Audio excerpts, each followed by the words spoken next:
मुझे लगता है कि सरकार को यह निश्चित रूप से पता होना चाहिए कि इसके पीछे जो उद्वेग बसा हुआ है उसको यदि एड्रेस नहीं किया गया तो वो अत्यंत गंभीर रूप इसलिए धारण कर सकता है क्योंकि ये ऑर्गेनिक है। ये जो भी मामला चल रहा है और रिजर्वेशन के विरुद्ध, ये रिजर्वेशन हटाने का आंदोलन है भी नहीं। सही बताएं कि कोई भी जो कह रहा है कि रिजर्वेशन हटाने का आंदोलन नहीं है, ये विसंगतियां हटाने का और जो एक प्रताड़ना हो रही है सवर्णों की, ये उसके विरुद्ध आंदोलन है। प्रताड़ना हो रही है SC/ST एक्ट के माध्यम से, प्रताड़ना हो रही है कि जो गरीब हैं सवर्णों में उनको स्कॉलरशिप नहीं दी जा रही है,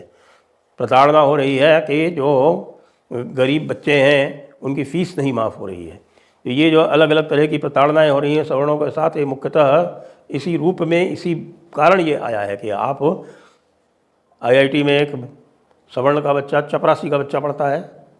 चपरासी का बच्चा पढ़ता है तो उसको तो 12 लाख रुपए फीस देनी पड़ती है, और उसी IIT में एक IAS का, एक MP MLA का, शेड्यूल कास्ट का, शेड्यूल ट्राइब का बच्चा पढ़ता है, उसको शून्य देनी पड़ती है, शून्य। तो ये जो विसंगतियां हैं, जो अमीर वर्ग, जो क्रीमी लेयर SC/ST में पैदा हो गया है, जिसका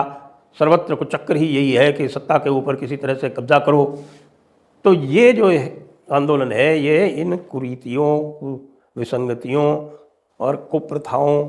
गलत कानूनों, इनके विरोध में है। तो ये यदि सरकार समझ जाएगी तो निश्चित रूप से रास्ता निकाल सकती है। जय हिंद, जय भारत, वंदे मातरम।